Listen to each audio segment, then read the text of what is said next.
Gusto mong malaman ba't hindi ka pa yumayaman? Panoorin mo to.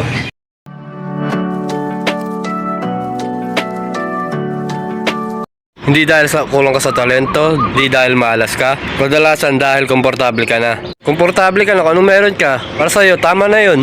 Komportable sa excuses, komportable sa pagpapaliban.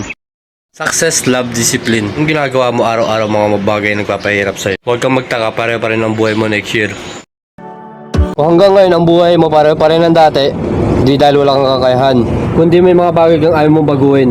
Masakit pakinggan pero totoo. Walang magbabago sa buhay mo kung hindi ka magsisimula magbago ngayon. Hindi bukas, hindi next week, ngayon. Gusto mo yumaman, gawin mo yung mga ayaw mong gawin. Magising ng maaga, trabaho kahit pagod, tiis kahit mahirap. Dahil ang success hindi binibigay, pinaghihirapan. Kung hindi ka magbabago ngayon, huwag ka na magtaka kung ganyan pa rin ang buhay mo sa susunod na taon. Kung gusto mo masenso sa buhay at mga video na tutulong sa'yo para mag-level up, mag-subscribe ka sa channel na to.